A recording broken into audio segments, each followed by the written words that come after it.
palit man to nimo tanan. O nga nung makasala man ka, nga nakapalit man ka. Ang sala ni mo dito, nasina ka sa iya, ha? Nga naa sa iya. Mo na ang sala na to, no? So mo na igalaigsoon, materialism. Nga din, aduna kay pangandoy, nga gitawag og walay katagbawan. Kanang gitawag sa English nga, discontentment ba? Wala kay katagbawan sa mga butang. Sa sobra nimong pangandoy sa mga butang nining kalibutana, malimtan na nimo ang pag-alagad sa Ginoo, ang pagigugma sa Ginoo. Imbis maghuna-huna ka sa pag-ampo sa Ginoo, sa mga pulong sa Ginoo, dili na lang kay sige na lang ka plano, mo na akong himuon, mo na akong pangwarta, mo na akong business para nga makapot na ko tong butanga. Ano na lang permente, puro na lang imuhang mga plano. Wala na kay pagsagmitar sa Ginoo. No?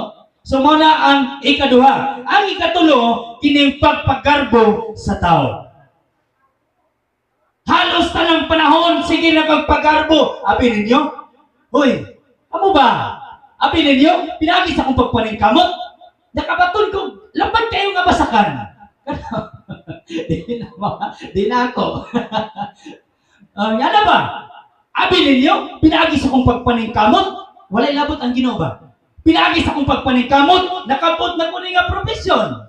Hoy, abi ninyo, pinagis akong pagpaningkamot, nahimaw kong kining chief mechanic. Hoy, abi ninyo, sa akong pagpaningkamot, abot ko, kuan, gawas na nasod. Manang ayaw mo pag-vote sa ko, kay wa mo ka-abroad. Ako ra. Ako ra nagka-abroad. Yan na ba? No? So, pagpagarbo. Now, kining garbuso, higala igsoon, dili na iya sa Ginoo. Kanang imo tanan ba?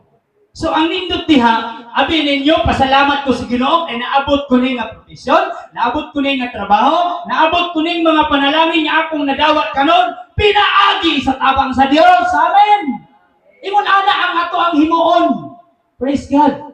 No? So mao na ang giingon sa pulong sa Ginoo. Now, atong balikan si John, alang kumuhan sa tibok kalibutan, iya sa Dios. Ang dili iya sa Dios, sumala sa verse 16, mao ang unod ng kahidlaw, kaibog sa mata, materialism, pagpasigarbo, kinahanglan, likayan nato kining tulo ka mga butang nga dili iya sa Ginoo. Katapusan,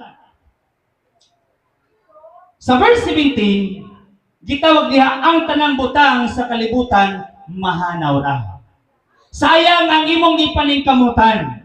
Sayang ang imong gihaguan. Ingon pa ni diha. Aniya ang unang mga pangutana.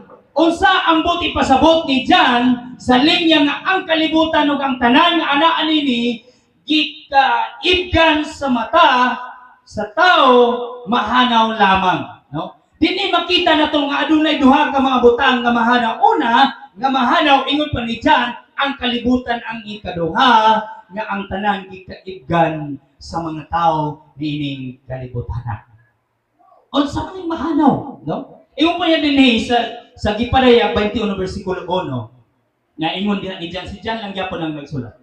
Ingon pa niya nga mahanaw ang kalibutan ug moabot ang bag-ong kalibutan. Mawala ang daan nga langit ug muabot ang bag-ong langit, no? So unsa man ning bag-ong langit? Ang atoang panahon karon ang nagdumala sa tibuok kalibutan, tao ang nagdumala niini. Now, makita nato nga kung ang tao ang nagdumala, kung unsay ordinansa sa nagdumala sa kalibutan, dili gyud ka makalabag. Balaod to balaod. Now, so kanang tanan mahanaw aning kalibutana, uban ang tanan niya gikaibgan nato sa atong mga mata, ikalegson mahanaw na siyang tanan. Ug moabot ang panahon nga diin moabot ang bagong langit, bagong yuta nga ang nagdumala niini gitawag na siya new order.